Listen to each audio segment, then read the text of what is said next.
Please get ready for dictation of exercise number 14 from July 2023 issue of Progressive Magazine. 5 seconds to start.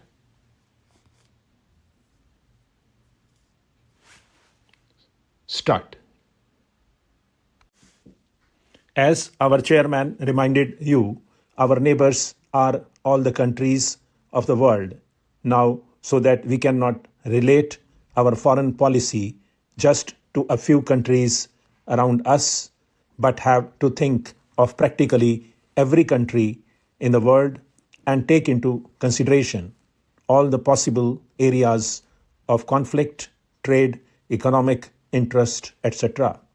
It has been recognized now that if there is a conflict on a big scale anywhere in the world, it is apt to spread all over the world. That is, war has become indivisible, and therefore peace is indivisible. Therefore, our foreign policy cannot limit itself to the nearby countries.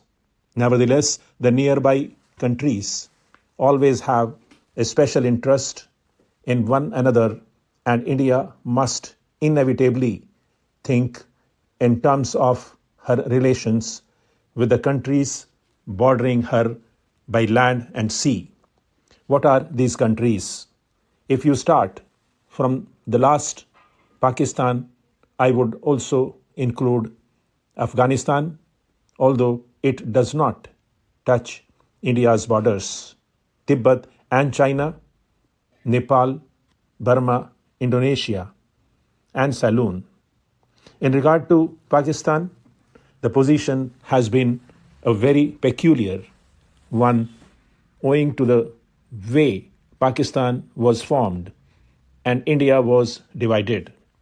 And there have been not only all the upsets that you all know, but something much deeper, and that is a complete emotional upset of all the people in India and Pakistan because of this. It is a very difficult thing to deal with, a psychological thing which cannot be dealt with superficially. A year and a half or more has passed, and there is no doubt at all that our relations have improved and are improving.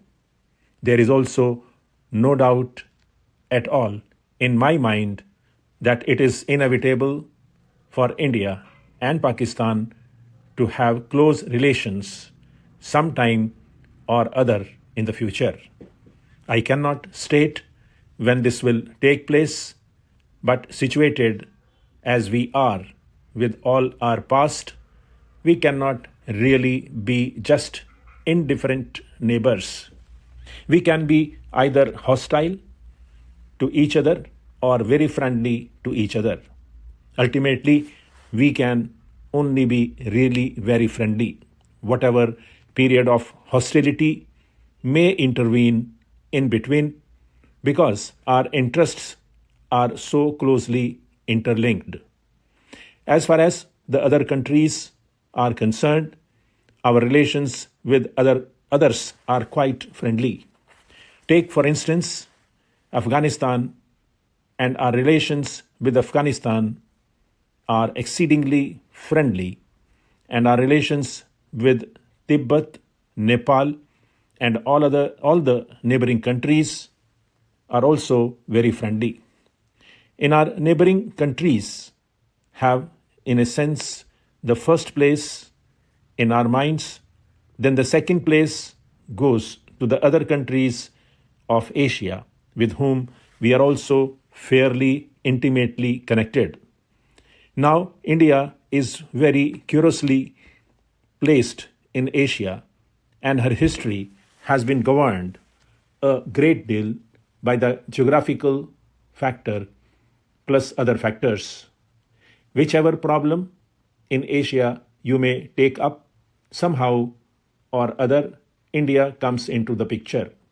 Whether you think in terms of China or the Middle East or Southeast Asia, India immediately comes into the picture. It is so situated that because of past history, traditions, etc., in regard to any major problem of a country or a group of countries of Asia, India has to be considered. Whether it is a problem of defense or trade or industry or economic policy, India cannot be ignored. She cannot be ignored because, as I said, her geographical position is a compelling reason.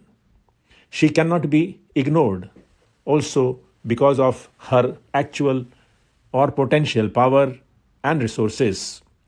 Therefore, whatever our own views may be, by virtue of her practical position and other reason, India is bound to play an important part in Asia, whether it is Western Asia or the Far East to Southeast Asia.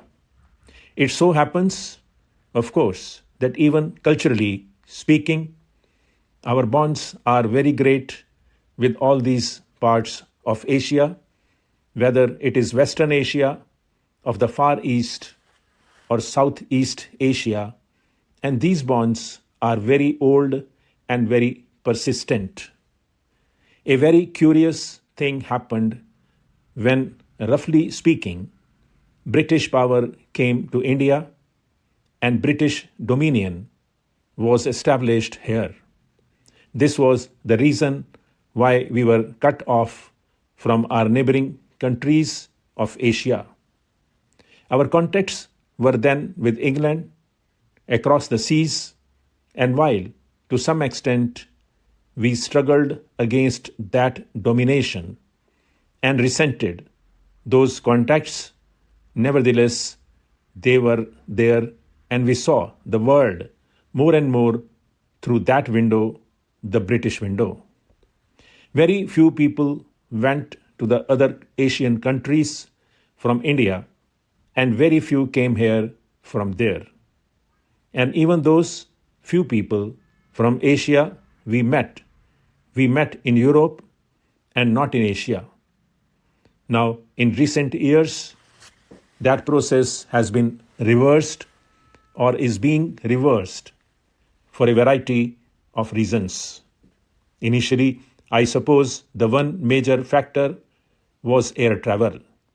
Air travel brought us immediately into close contact with our neighbors because if we went to Europe, we passed through Baghdad and Tehran and other places. Air travel is not the only factor.